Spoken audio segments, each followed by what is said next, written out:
Hello, Silver friends. This is Joli from Quicksilver Hair, and this is the Silver Thread. Katie is not with us today because she is unpacking from her major move, but I have a special guest from London, England, Miss Karla Osborne.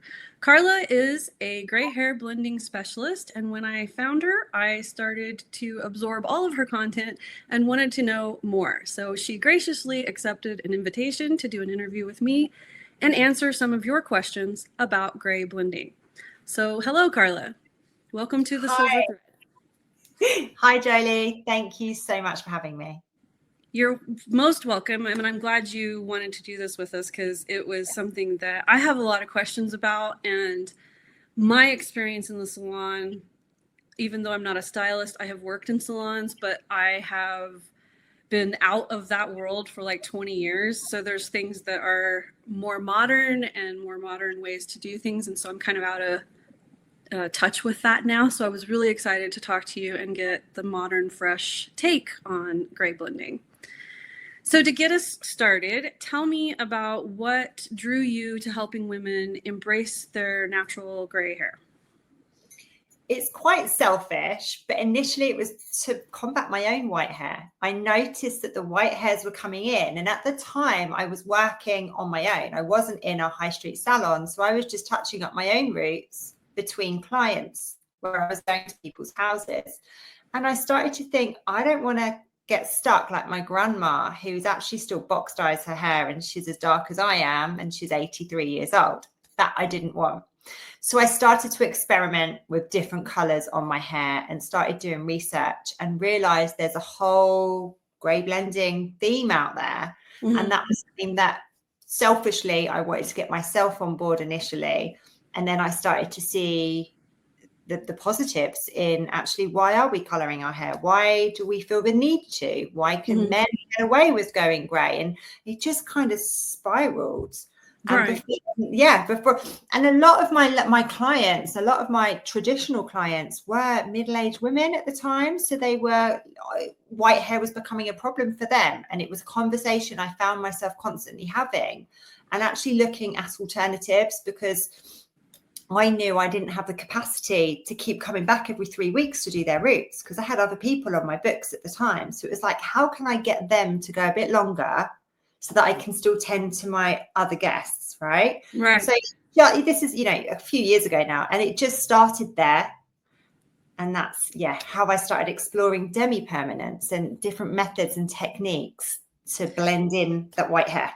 And I think that to your point of a few years ago, the trend really skyrocketed through the pandemic, because when the salons closed, there was many women that discovered they had hair that they actually liked. Like, they didn't know that there was something underneath all of that permanent dye that was something they thought about embracing. So I think that you kind of stepped in just the right place, because like when I did this 10 years ago, really nobody knew what gray blending was. I knew what it was, like I said, because I had worked in salons and I knew what the services were and everything. But I would call around to salons and they didn't know what I was talking about. They had no idea, like, I can use, they would tell me color services that were, permanent color. And I had to no, that's not what I'm looking for. It keeps you in, doesn't it? Keeps you. Yeah. And I ended up doing box dye for a long time before I gave it up altogether. And I think that was kind of what pushed me over the edge, was like, I just can't do this anymore. It's just like, it was just too much. So tell me, what is gray blending? Gray blending, it can mean something different for every head of hair. But for most of the guests that I work with, it's about moving away from the heavy artificial hair color and moving into something more natural and blended and softer. I think as your white hair comes through at the root here, if you are in a rut where you've been coloring your hair so dark, say, the contrast between the two is quite stark, because you've got a flat color coming up against another. It's black and white, isn't it? The two are coming together. So I want to break that line with gray blending and almost move some of the white hair that is going to come in at the root naturally and put those strands down into the lengths. So you can still have your hair colored and feel polished. It's not about going completely gray unless that's what a client wants to do. It's about helping them fight that root problem, fight that line of demarcation by mimicking the white hair from here and putting it into their coloured hair down the bottom. Therefore, when that white root does come through, it's a blend. From there, once they've got comfortable with seeing white hair, actually the white hair doesn't really become the problem anymore. They're comfortable with it. They've gotten used to seeing it and probably would have had lots of compliments. And then from there, it's a nice, easy spot to transition to where you've gotten yourself to, Joli. Okay, so to clarify for me, here back in the day, there's people in my demographic that are over 60, 70, and so forth that remember the process called frosting their hair. And it was a semi-highlight type thing. You would go through a cap so that you got little tiny threads of hair rather than big chunky blocks. Yeah. And my mother did it when she was going gray. She did frosting. And when I decided to embrace my hair, when I decided to embrace my gray hair, I had a pretty distinct demarcation line because it was this very light color against a dark red that was permanent. So I had a very distinct line, and that line did bother me. Fortunately, I have curly hair, so it kind of blended. And I went through this crazy process of trying to find somebody that would do gray blending. And I finally had to just say, would you do double lowlights? Because I could, if I said gray blending, they didn't know what I was talking about. So I went in at about the 5th month mark of growing my hair out. So I had a pretty good chunk of white grown out and had double lowlights done. So when you do gray blending, tell me is it lowlights, highlights, lowlights, and, Yeah, it's a combination. And what I've discovered is most people's white pattern varies. Some people can have a block of white here, but still have a lot of their natural depth in certain areas. A lot, a lot of people it's around the hairline, but actually underneath here, they're still very, very dark. Which is very normal. And I want to point that out because a lot of people, they don't know that that's back there. And so then they start growing their hair out and they have no idea, which is part of the reason why some of like the overnight transitions can fail, because it's not accounting for that darker color. Yeah. So you're matching the light and the dark the best you can. Yeah. So wherever they have more white hair, that's where we pack in some highlights. And I wouldn't do, so if you heard of the highlights and then a tint in between the highlights, or you can have highlights and lowlights and no tint in between. So you've got 2 options. So if somebody is under 50% white hair, so they've still got a lot of depth remaining, and they have 50% white hair, you would do a Demi in between them highlights to put the depth back into the hair. I see. Okay. Because they're under 50%, you're not running a risk of creating a demarcation line. Right. If somebody was over 50%, say as white as you are on your root, and I painted a Demi in between my foils, it'll give you a line, right? Because you're so white. Whereas if I low light through there, like baby low lights, it's soft and subtle, and that will blend in with the other color that we put through. Now, you might only do that for a few visits, a few appointments, until more of your white hair comes through. And then we start dropping out the low lights because we want to like embrace where you are, right? What you have there. So it's a gradual process of several. Absolutely. I work over a 6 to 9 month journey. So my guests, if they're doing it with me, will pay one fee where everything is included. And they're not paying per appointment. They're paying to get to the end goal. Okay. So that's a good thing to point out, because there's a lot of people that do have to be concerned about the financial aspect of it. And that is one of my questions about how much does it cost? Of course, for you, it's going to be a different charge than, say, somebody in the United States, or depending on if somebody owns their own salon or rents a booth So we can't really answer how much does it cost, but we can answer the reason it costs so much. Love to. Okay.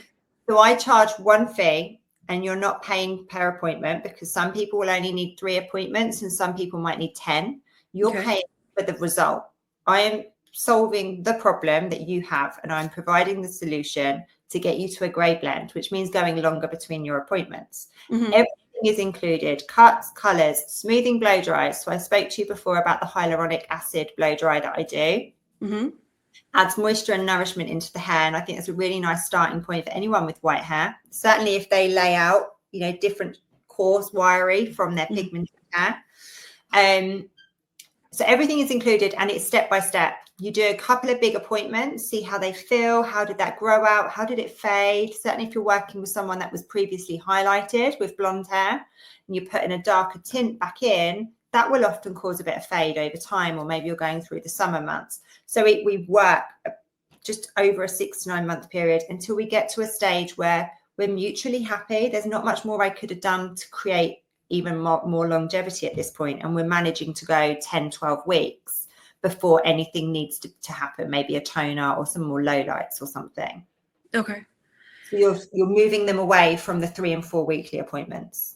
I mentioned the overnight gray transition, and you're telling me now that with the way you do this over this long period of time, it is not the overnight gray transition. What is that difference? What is the overnight gray transition? That is, have you heard of Jack Martin? Yes. Stylist out in the States, right? He's renowned for doing a 12-hour appointment and transitioning somebody in one day. My thoughts on this is it's quite aggressive to the hair.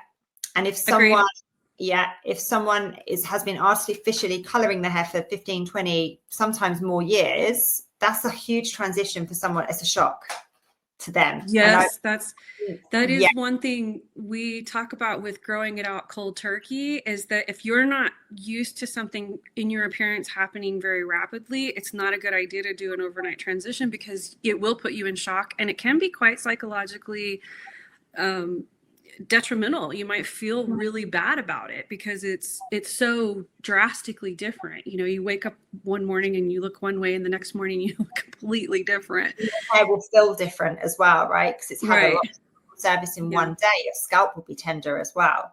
Okay. And I don't do them, but I imagine a lot of lightener is being used, bleach, and that will cause some fade. There will be fade after that. And I don't know how the stylists that do that service then manage it won't look like the same. It won't look like day one on day 35. Right.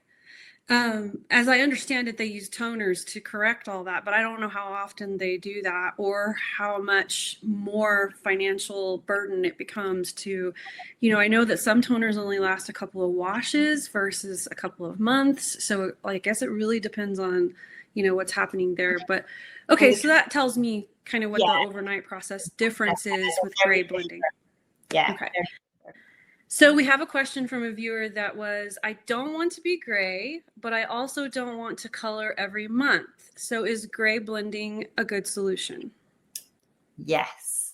Gray blending for this type of person, someone who maybe they just feel too young to go gray, not that you can really put an age on it, but they just, to them, not ready for it, but equally don't want the monthly maintenance of having their hair colored. So gray blending is a middle ground. It's a nice sweet spot, a bit of a sidestep, create a blend, creating longevity between your appointments, and perhaps you'll then become comfortable with seeing some of that white hair, you know. Okay. I think that is something that I wished I could have done, because like I said, I was doing permanent box dye and I just got sick of it. It was just it had no dimension, it had no depth, it was just really flat. We have a saying here based on an old movie, Steel Magnolias, that I looked like I had a brown football helmet on, and you had helmet head, you know, you had this like solid shape of hair, and I just couldn't stand it. So I could see how you know, even though when I wasn't ready to do it, I kept dyeing my hair, and I would grow it out a little bit and see where it was, and then I would go back to dyeing it, where in that phase of my decision-making process, it would have been so much easier to do something like this, to have the gray blending done. And I would have been a lot less wishy-washy, I think, about what my hair color was and how I was dealing with the dyeing process. So I think, in my opinion, having helped people transition, and I'm talking thousands of people at this point, I think this is an incredibly good solution for if you're just not sure, but you don't really want to keep dyeing your hair all the time. I think it's a great idea. Yeah, it's a bit of a compromise. It's middle ground, and it's also a bit like choose your suffering. So you work with your grey hair is one option, or you don't, and you're constantly colouring it, which is what you know at the moment. And that's what you know, and that's what you're unhappy with. So your roots aren't going anywhere. You have to make a change. The colour has to change. Yeah. And I think you made a very good point and this is something that I talk about often, is that you have to choose your battle. You have to pick the battle that you're willing to go with. I often say this in regards to the length of the hair or to curls, because there's a lot of times people ditch the dye and they want to embrace their curly hair also, or they want to grow their hair out really long. So it's really like pick each battle. Like for me, it was get the dye off and then grow it out because I wanted long silver hair. And I knew that if I tried to do length with dye and, ditching the dye at the same time with that demarcation, coming way down here and the ends being dry and old and damaged from dye, I just couldn't handle it. I chose healthy hair first. I chose ditch the dye second. And I chose length once the dye was completely cut off. So I think that this is another little place where you can pick that battle and then, work to the end goal slowly. There's no rush, right? I mean, you don't have to get there tomorrow. And enjoy the journey. Yeah. Enjoy it, embrace it and enjoy it. So that is a good question. How do you know when you're ready for embracing your gray or having the gray blending process done? I think if you're somebody who is frustrated at only enjoying their hair color for 10 days before you start to notice some contrasting going on here, and then you start reaching for a root spray or the hair makeup to cover it over for the next 3 weeks until your next appointment, that's a bit of a sign for me. Or you're somebody who don't go on holiday or go to a party or a celebration unless you've had your roots colored beforehand. I don't think we should be living life like that. Yeah. It's really sad. Agreed. Yeah. Or maybe life changes. So you're having kids and you know that you can't keep up that financial burden of going to the salon every 3-4 weeks or even having childcare to be able to do that. So having kids is a big one. And I think milestones going through a divorce is like some women want to change their appearance. Or maybe the husband was not on board with white hair and made her feel that she needed to cover that up. Yeah. So I think life changes, retirement is a good one. You're coming out of earning a regular income. So you're forward planning. What do you want your future to look like? And if it's not going to the salon every 3 or 4 weeks, then gray blending is an option just to create longevity. And remember, it's not going gray. It's just erasing that line so that you can go longer. So I was noticing my white streak here. I pulled that out. That was the first thing I did. I pulled that out from the dye process because I'm not kidding, within 3 days of permanent dye, I could see white hair.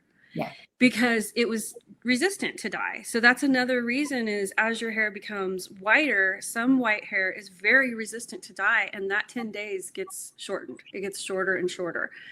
And you can find yourself frustrated with it just a week after you've dyed it. So I think that's one, reason also is that your hair becomes dye resistant. One of the other deciding factors for me was the women in my family live an incredibly long time. My grandmother died at 96 years old. And when she died, I was thinking about, I have another 50 years of this and I'm already 80% gray, and I'm going, I don't think I want to do this for 50 years. I don't want this, just be whatever it is, instead of fighting that battle for another 2, 3, 4, 5 decades, So I think that's a reality. Right? Yeah, because your white hair is going to keep coming. Yep, it's going to keep coming. It isn't going to change.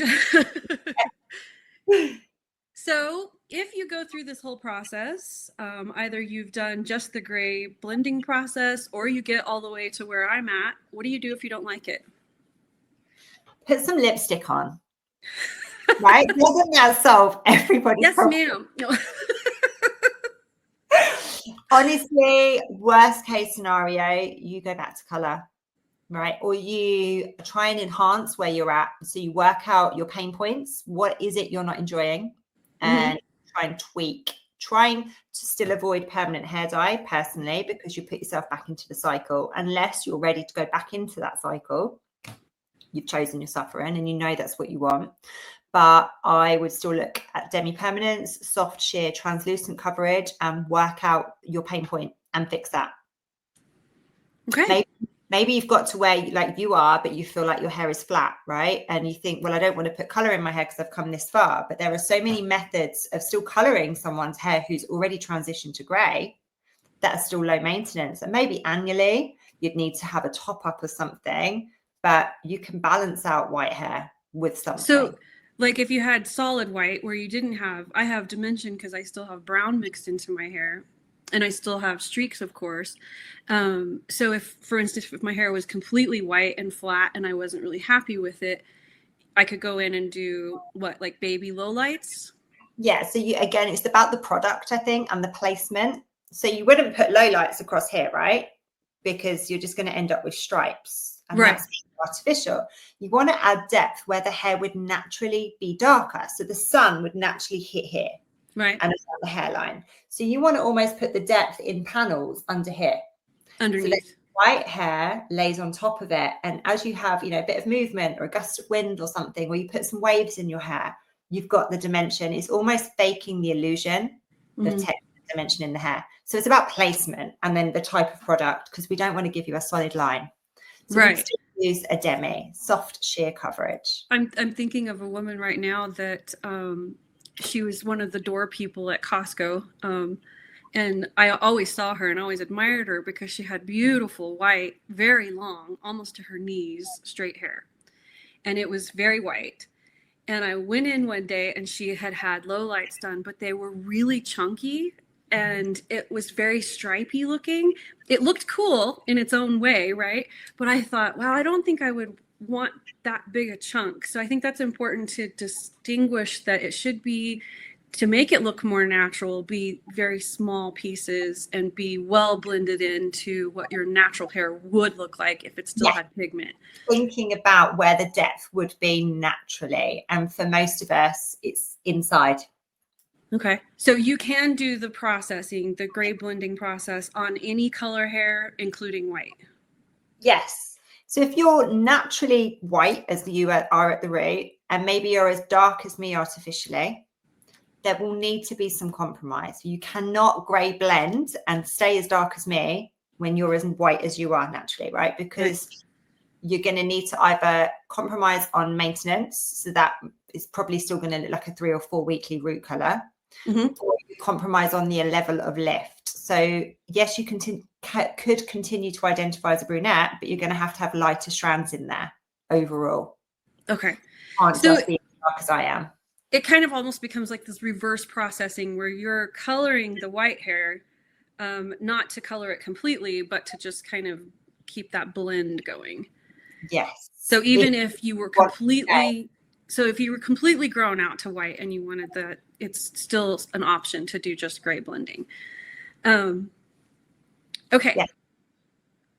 I wanted to know, and I wanted to understand, so this is my question. What does bleach do to gray hair? So if you were to bleach my hair, what would it do to it? It would make it feel even drier than it might already feel at the moment. Okay. Bleach is designed to break down the pigment in the hair. Now we know that white hair has lost its pigment, and that's why it's become white now. So bleach does still, was like my dog and your dog. Yeah, they're talking to each other. My door went, so my dog went. And using a lightener on the bleach, using a bleach on white hair will still have an effect. It does somehow lift it somehow, because there's no pigment to be lifted, but it does look different. So whether it's just staining it slightly, because a lot of the lighteners that I use have a toner built into them, lifts and tones at the same time. So I would say it likely tones it as it lifts it, but you can't actually lift it because there's nothing to lift out of it. Okay. So my experience with, and this is something that I've had to tell people, there is a trend going around in the United States for, if you have yellowing on your naturally white hair in the salon, they want to bleach that. But bleaching that, using bleach on yellowing white hair will make it more yellow. It doesn't whiten it. Because No. like you're talking about is that the bleach is still, it's still processing the hair and altering it. It is Yeah. not a whitening, it's not a clarifying, and it won't remove like oxidative stress, for instance. It's actually going to make that worse. So you'll probably be better. You might know better on this because okay. you work with a lot of yellowing on white hair. When I've worked with yellowing on naturally white hair, I've used products that were like chelating products, Right. clarifying products. Right. I would only use a lightener. I don't even think I would go in on a lightener because if anyone's got yellowing, it tends to be on the ends, and this is most fragile, and would be compromised. And I personally wouldn't go in with a lightener. I would look at my clarifying products to clean up the hair. Mm-hmm. Okay. That's really the point I wanted to find if I was on track with that in my own advice for people is to avoid bleach if you have naturally white hair and you're looking to brighten it. That is not the way to brighten it because that will end up with it being worse off than it was before you started. Yeah, and the condition and more the texture because it swells the cuticle, right? It's alkaline, it's going to swell the cuticle. It's not even good for a cleanse. You know, some people would do like a bleach bath. Yeah, I'm not even sure that's a good idea. In case you accidentally still have pigmented hair in with your white hair, then you're going to turn your pigmented hair orange. And that also leads to that if you are bleaching your white hair, and the damage that causes to the cuticle, it will actually draw more things to it that will discolor it because that cuticle will fall out. And the cuticle's raised and it's just waiting to be filled up and close up on something. So then you have the propensity for it to become more discolored because you've damaged it. Because you've got more metals and minerals and I said, environmental stresses. That can drive up underneath that cuticle that's been raised and cause it to discolor more. So, okay. So my next question is, how do toners work on bleached hair? So like when you're doing the highlighting process for the gray blending, how do the toners work? Do they last a long time? Do they kind of share that process with me? I think you've got the generic answer, which is 20 minutes development. Therefore, you get 20 shampoos out of a toner. Okay. So I know back in the day, people were terrified of toners and would put them on for 30 seconds, like on, off, really, really quick. But actually, you need to do a full development on a toner. And when I speak about a toner is a Demi permanent. Okay. Yeah, it is a Demi. But what you're doing with a toner is using it to enhance your hair color. So with the bleach highlights, you lift it up and it's always going to lift yellow. Everyone's hair lifts for an orange yellow stage, a lightning curve. And it's about whatever level of lift you got, a level 8, a level 7, or a level 10, you then enhance or subdue or neutralize using a toner. That when I do my gray blending, I look at their skin color analysis and I'm like, okay, how are we going to complement this person's skin with this new hair? Okay. And I don't want to wash them out if they're an autumn skin color analysis and I go in with a winter kind of toner or icy platinum, right, that's not going to sit nicely against someone's skin. Right. So toners are used to our advantage as a hairdresser, and it just sits underneath the cuticle of the hair and stains it. It's just staining the bleached hair, white hair. I use a Demi toner on my own hair. Okay. So can you use a toner like you're talking about, your salon toners, on naturally gray hair?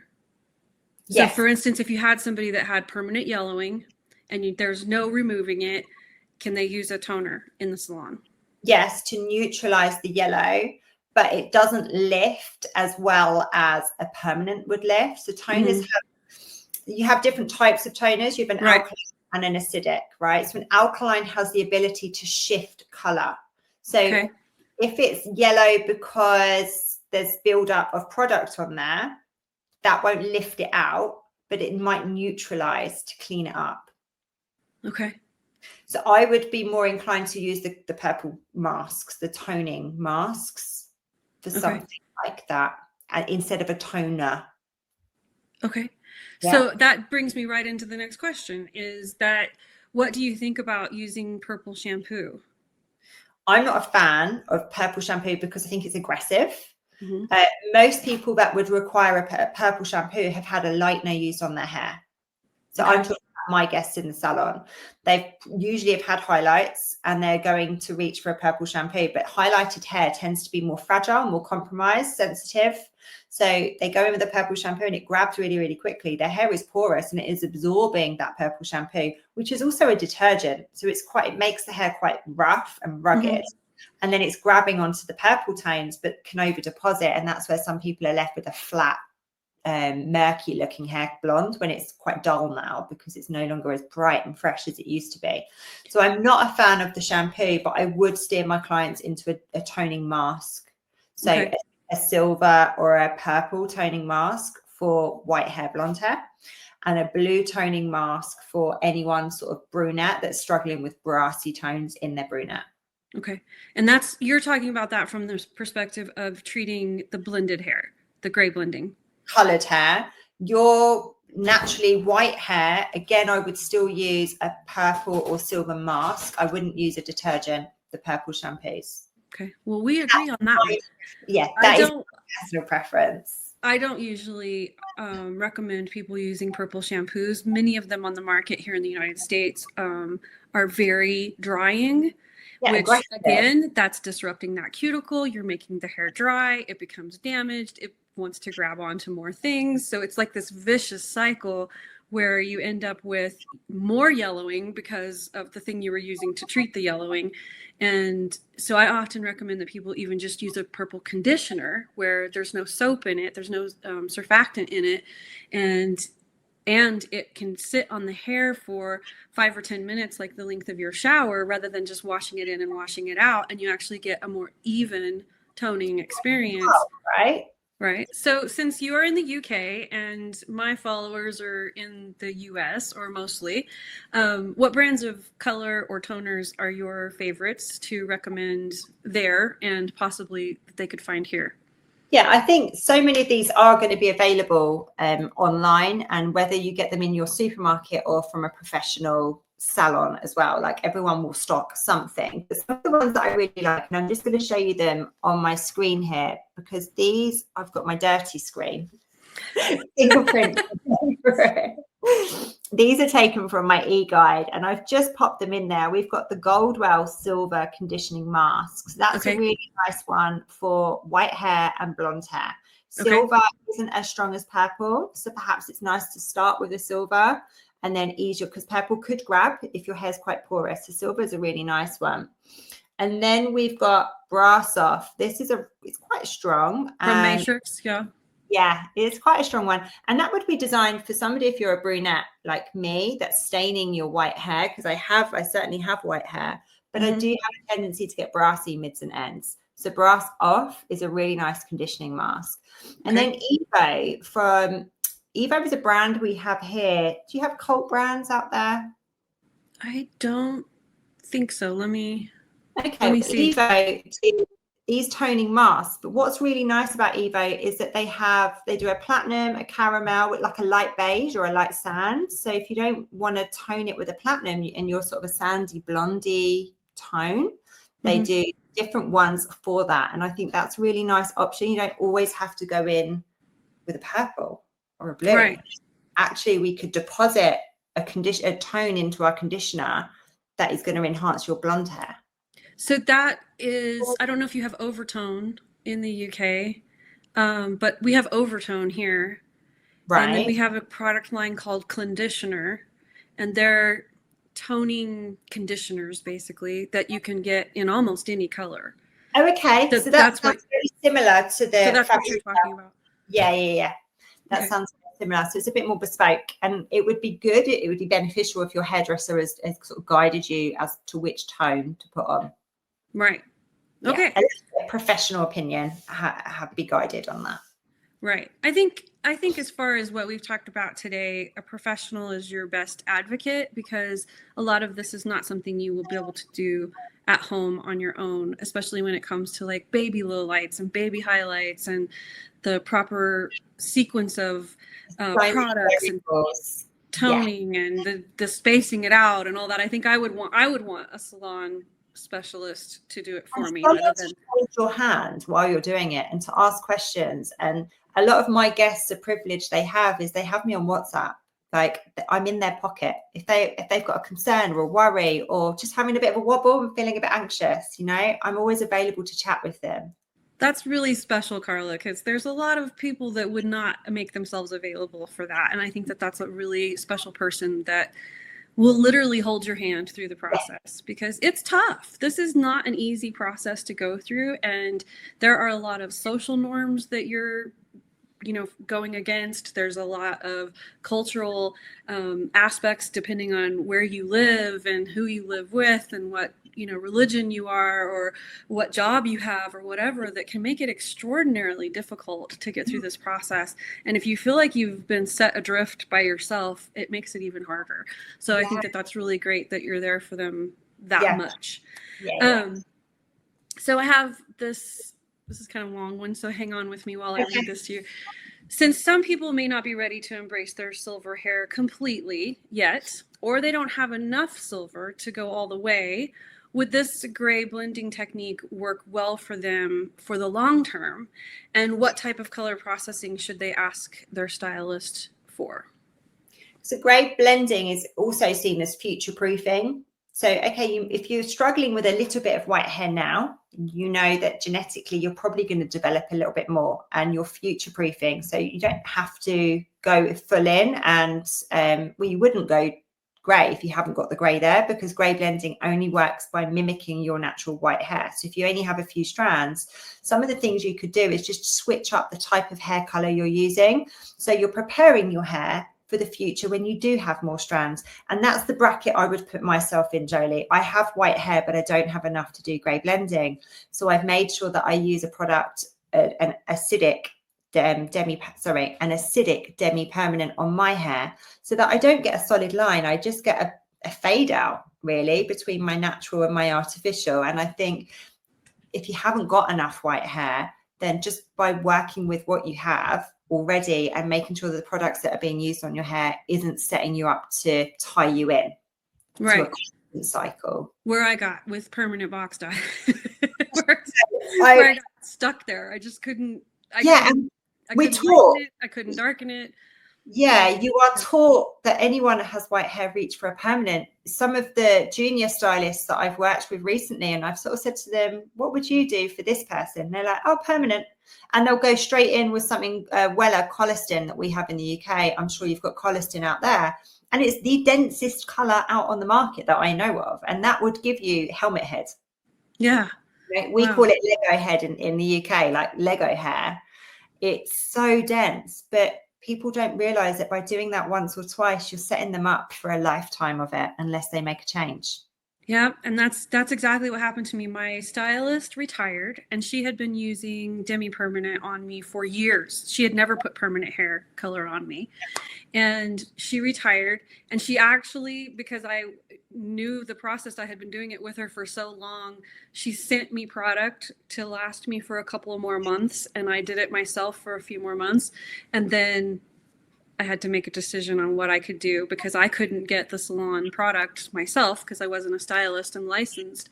And I ended up using a natural, I mean, it's still got a chemical in it to make it work, but I ended up doing box dye, and I did it for a few years. And the whole time I was just like, I don't like this. I don't like the way this looks. And because I chose a red tone, it was getting very coppery and very metallic looking, and I just lost the desire to do it. I just was like, I can't do this anymore. And I went through some really bad salon experiences trying to correct for it and trying to do something different, and it just kept getting worse and worse and worse. So I was like, okay, I've just got to stop. I can't deal with this anymore. So I think it really comes down to where you are in your journey. You know, I had several false starts, and I think that that's really normal. I'm sure you have that happen in your own chair, that people come in and they think they're ready for this, and then they kind of go, oh, no, I'm not ready for it. I have like red flags. So if I notice a red flag at the very beginning, we won't even start the journey. That's good. And you've been doing it long enough to kind of recognize those signs of, I don't think you're ready for this. Yeah, come back when you're ready. Or some people just want to do it because it's popular on TikTok, right? And then Yeah. this is not something to play around with, and it's a huge investment for most. It's a big investment, and it's not something to play around with. You're in or you're out.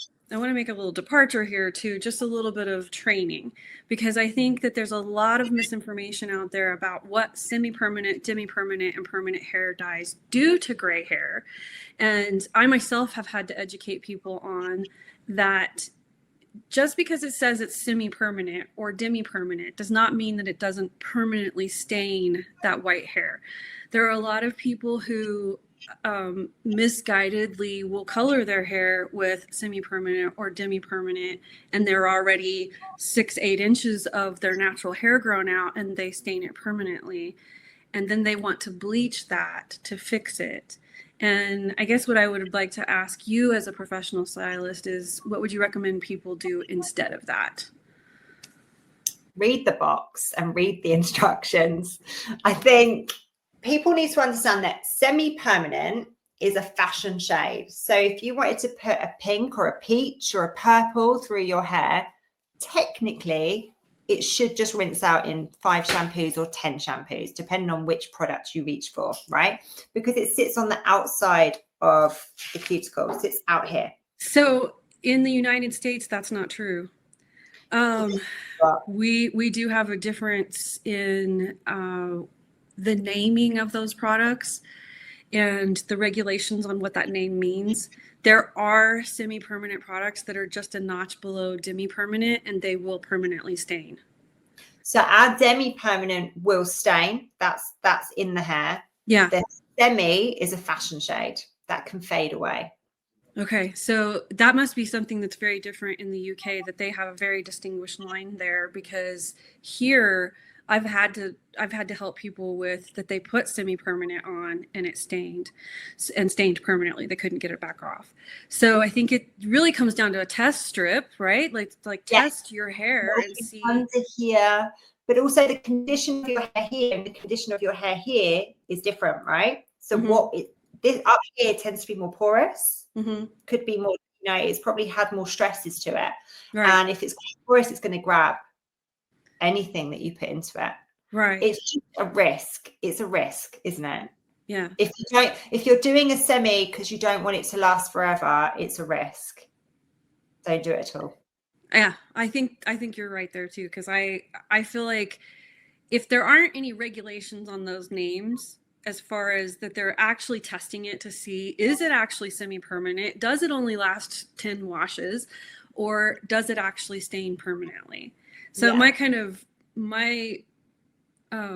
statement is, if it has the word permanent in it, you should assume that it might permanently stain your hair. Or permanently alter something. Yeah, and there's no guarantee that it won't, because what it would do to your hair and my hair would be very different. Right. Because my explanation to most people online and in my salon is semi-permanent is your fashion shade and sits outside the hair cuticle. A demi-permanent is longer lasting and sits just under the cuticle, and that's with a demi you don't get a solid coverage, you get that sheer transparent stained window sort of coverage. Right. And then permanent sits right inside the hair, and that is like a door. It's solid, it's going to stain the hair in. Right. And that's hard. And that is very hard to shift. Now, you do get some fade in the sunlight, from environmental factors. If you sit in the sun, it will lighten the hair, right? Even permanent color. But that's when you get the brassiness, if you're a brunette anyway. So permanent is permanent. Demi-permanent is still permanent, but it doesn't give you a flat, heavy color. So you can still sort of see some tones in your hair. And I would describe a semi as a fashion shade. Okay. All right. Well, that brings me to my last question for you, which is, if you had a hack for silver hair and gray hair and white hair, what's your best hack? Don't use too hot water. Don't use too hot of water. Okay. Why is that? Well, you might know better. Too hot water swells the cuticle, like it pushes the cuticle open, right? And anything there's in your water, and most people's water is metals, minerals, and like hard water. We have a lot of hard water in the UK, and I think that grabs to the hair as the water is trickling through, and it tends to grab down on the ends, and that's what you tend to look at the most when you're playing with your hair at your office desk. So that's a good one. I don't tend to take very hot showers because I can't handle it on my skin, so I'm very sensitive to that. So I probably wouldn't do it myself, just because I don't set my water that hot. But I do know a lot of people that really like a very, very hot shower, and that's a good piece of advice, is turn that water down while you're washing your hair. With heat, I think sunscreen, right? Artificial heat from the sun, your white hair is going to be more prone to, sort of susceptible to damage from the UV rays as well. So always try and put a barrier in your hair. I like a lot of leave-in conditioners, and if you can't afford a leave-in conditioner, just mix conditioner and water in a spray bottle, shake it up, and spritz your hair throughout the day. That will sit as a barrier. Is that right, Jolie? Would that well, there are UV filters for conditioners. There are certain ingredients that are actually UV filters. So I suggest that whatever leave-in you are using is rated for UV protection, so that it's claiming that it has UV protection, which in the US that means it has to have an ingredient in it that provides UV protection. So those are certain types of oils and conditioning agents. So even if you were using a conditioner that had those agents in it and didn't claim UV protection, it could provide some UV protection. But anything coating the hair can provide a little bit of UV protection. If you are just wearing your hair raw, like you just shampoo it, conditioner it, and that's it, you don't put anything else on your hair, you are leaving your hair susceptible to environmental damage, whether it's sun damage, oxidative stress, pollution damage, or whatever. Yeah, you do want to have something on there that will be a barrier against that, just like you do for your skin. You have to put something on there or it won't be protected. Our hair. It's amazing how many people don't think about our hair. And in the UK, we don't have the sun all year round, right? So I think a lot of guests don't think about buying a UV protection for the hair for the one holiday they're probably going on that year. And I get consultations for that a lot. I will have someone reach out to me and say, I went on vacation and my hair turned yellow. And it's because they went to some tropical paradise and they coated their skin in sunscreen, but never thought about their hair or their scalp even. And then the damage ensues, and it can happen rather quickly. However, even in the UK, it can happen gradually. You can have that 10 minutes that you sit in your garden every day. That is UV exposure. And over a long period of time, it will still cause an acceleration in that oxidative stress. So that is something to be very mindful of no matter where you are, because we all are exposed to UV rays every day. Yeah, exactly. All right, so I enjoyed this very much, and I'm so glad that you came today to talk to us and share all of your wonderful knowledge and your specialty with us. If you want an in-depth consultation with Karla, could you tell us how people could get in touch with you? So I am on all social platforms. So if you Googled Karla Osborne hair, my website will come up, Facebook, Instagram, and TikTok. Okay. Ideally, if you want to approach me through my website is the best bet, because I get lots of DMs and things get lost. But if you genuinely want to have a chat with me and take me up on my virtual consultations, an application form for that can be found on my website. Okay, I will get all those links from you and I will put them in the description notes for the video. And if anybody wants to look at those, all of that will be in the description box below as always. Yeah. And thank you for joining us today. If you liked this video, please give it a thumbs up. And if you haven't subscribed to our channel at this point, please do so now, because we would love to see you next time.